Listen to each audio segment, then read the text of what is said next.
Nunca no meu percurso tive sequer a veleidade de pensar que marcava alguma coisa, não é? Tendo feito o trabalho com o empenhamento que me é particular.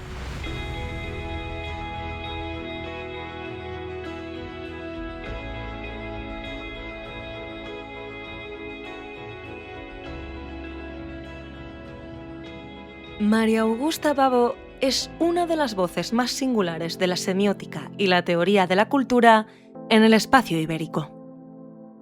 Formada en filología románica en la Universidad de Oporto, su trayectoria intelectual se forjó en el París de los años 70. Becada por el gobierno francés, cursó un posgrado en lingüística en la Sorbona y estudió con A.J. Greimas y Julia Kristeva. Asistió también a los seminarios de Roland Barthes y de Jacques Lacan, referentes fundamentales del pensamiento sobre el lenguaje y el sujeto. Se doctoró en 1981 en la Universidad de París VII, bajo la dirección de Kristeva. Su tesis, titulada La problemática del sujeto en el lenguaje poético, versó sobre el libro del desasosiego, de Fernando Pessoa. A su regreso a Portugal, desarrolló una carrera de 4 décadas en la Facultad de Ciencias Sociales y Humanas de la Universidad Nova de Lisboa, donde impartió docencia entre 1981 y 2021. Dirigió la revista Comunicación y Lenguajes y el Centro de Estudios de Comunicación y Lenguajes y cofundó, junto con Jorge Lozano, la Asociación Ibérica de Semiótica. Actualmente es profesora jubilada de la Universidad Nova de Lisboa e investigadora en el Instituto de Comunicación de esa universidad. Sus principales líneas de investigación son la semiótica, la teoría de la escritura, la cibercultura y la teoría de la subjetividad. Entre sus obras destacan Inactualidades, Culturas del yo y La travesía de la lengua. En 2018 ganó el concurso de ideas Vamos a cambiar el mundo, promovido por el Centro Nacional de Cultura con el alto patrocinio del presidente de la República Portuguesa y el apoyo de las Naciones Unidas.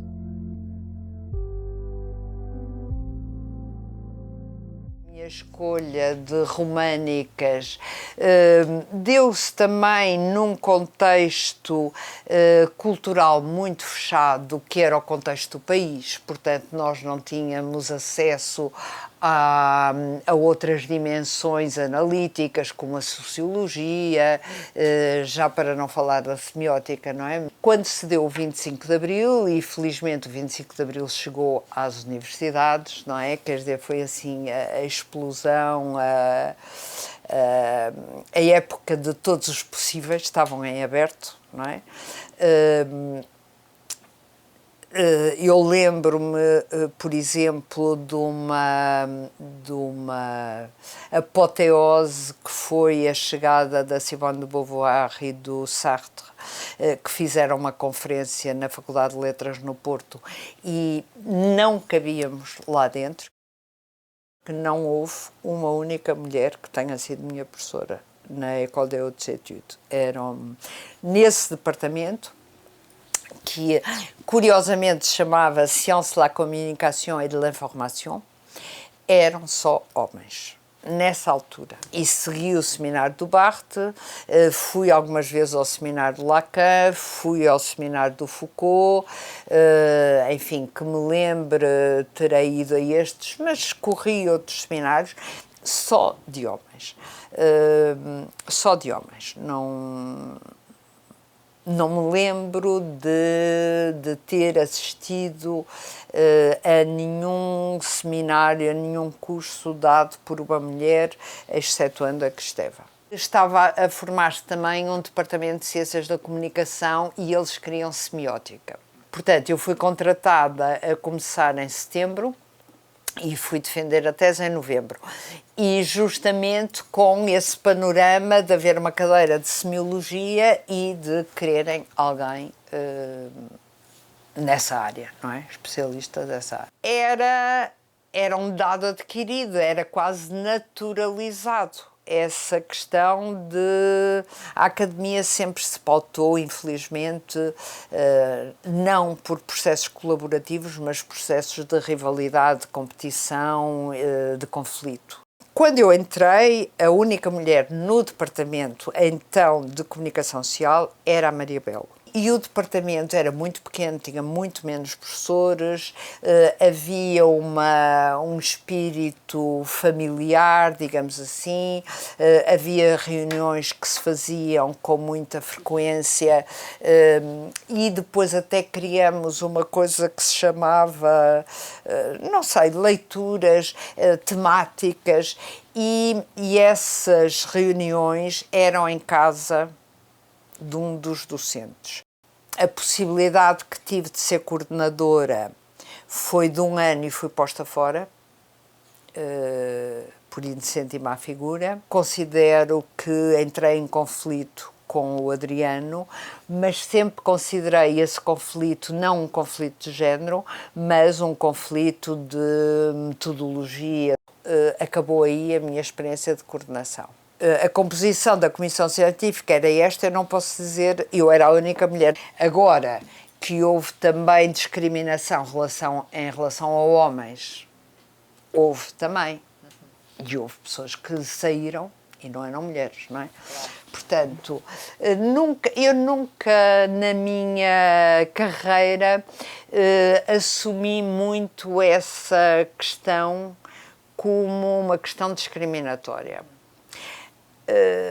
Posso fazê-lo com o olhar de hoje, mas não o fiz com o olhar contemporâneo. E eu acho que essa discriminação foi tão naturalizada até hoje que nós não nos damos conta disso, não é?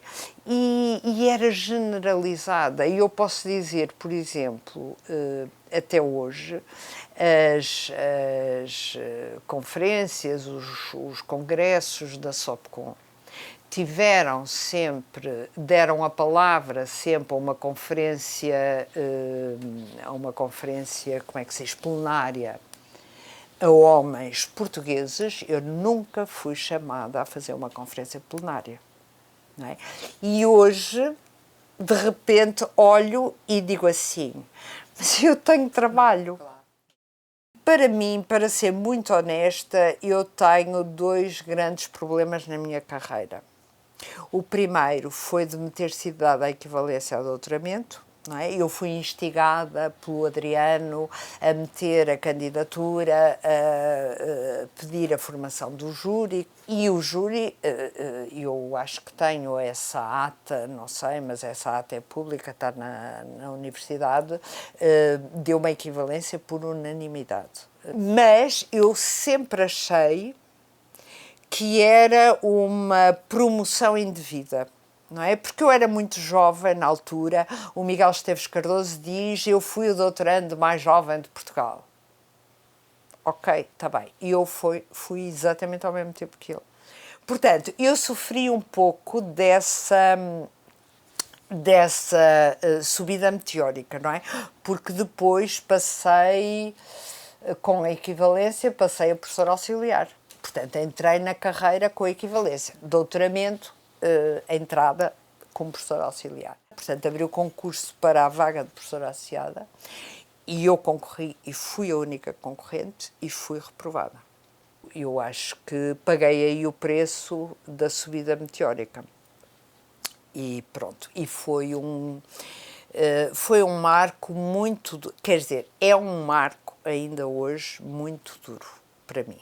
Mas isso nunca se apaga, sabe? Nunca se apaga. Fica lá essa marca para toda a vida. Como é que gostaria de ser recordada? Pelos meus alunos, em primeiro lugar.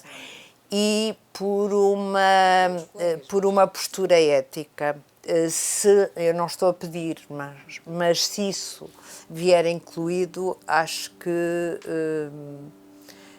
era muito gratificante para mim, porque acho que isso sempre esteve presente no meu modo de atuação, e que às vezes também me causou alguns dissabores, que é levantar a voz, isto é, falar em vez de estar calada. O que se torna importante para mim é o que é que a academia pode pôr ao serviço da comunidade, não é? E, portanto, este projeto que se chama We the Peoples, Nós os Povos, o projeto tem como objetivo encontrar comunidades espontâneas que têm feito trabalho neste processo de subjetivação política. Ora, a cultura é aquilo que transforma, não é um happening, não é descartável, é aquilo que vai transformar. Portanto, tem que ser uma coisa definida, não é? Com um certo fôlego e a longo prazo, com continuidade.